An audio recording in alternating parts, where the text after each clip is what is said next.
let's see this question. The question is, for the given endothermic equilibrium, the heat of reaction at constant volume is 1200 calories more than that of heat reaction at constant pressure at 300 Kelvin. The ratio of equilibrium constant Kp and Kc for the above equilibrium is. हमें ratio बताना है, तो सबसे पहले इसमें जो concept use होगा वो क्या होगा? Relation between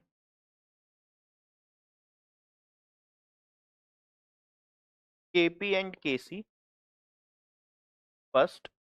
Second, a relation between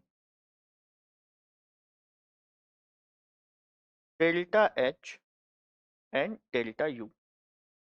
Heat exchange at a constant volume, heat of reaction at constant volume, obvious सी बात है ये डेल्टा U दिया हुआ है, and heat of reaction at a constant pressure, obvious सी बात है ये डेल्टा H दिया हुआ है according to thermodynamics. अब इसने बोला है जो heat of reaction at a constant volume है इस डेल्टा यू जो है is 1200 calories more than delta H. मतलब अगर मुझे डेल्टा यू लिखना है तो it will be something 1200 calories plus delta H. Delta U is 1200 calories more than that of heat of reaction at constant pressure. और हमें थर्मोडाइनेमिक्स से delta H और डेल्टा यू का रिलेशन पता है. Delta H is equal to delta U plus delta N G R T. ये relation हमें पता है. तो लेट्स पुट द वैल्यूज. हम इसको थोड़ा अरेंज कर लेते हैं. तो यहां से delta H minus delta U की वैल्यू क्या आएगी? ये वैल्यू आएगी -1200 और यहां से आ गया delta N G R T.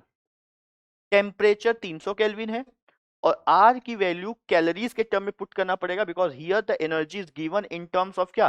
Calories. और कैलोरी के टर्म में R की वैल्यू 1.98 और अप्रोक्सीमेटली कितना 2 आता है. पुट कर देते हैं.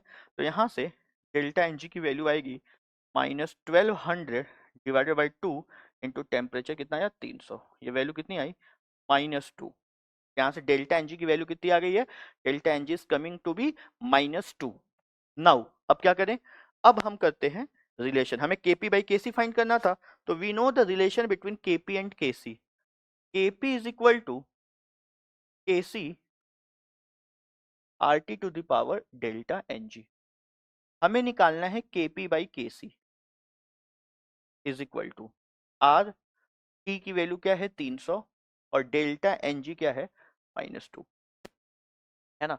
ऑब्वियस ही बात है ना. वी अगर क्वेश्चन की लैंग्वेज को हम देखें तो they should have told us कि हमें Kp बाई Kc की वैल्यू किसमें पुट करनी है ना. बट जनरली हम प्रेशर को एटीएम के टर्म में रिप्रेजेंट करते हैं, लिखते हैं. जनरली जब हम इस चैप्टर को पढ़ते हैं तो यहाँ पे मैं एटीएम के टर्म में पुट कर देता हूँ.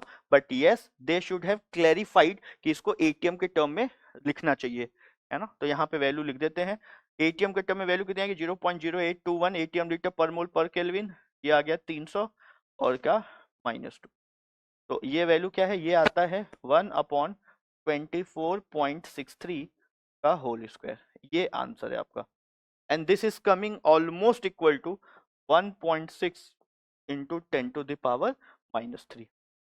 ऑलमोस्ट यही आएगा, है ना. तो let's match the correct option. Correct option is क्या? डी, है ना. I hope you understood the question. Thank you so much.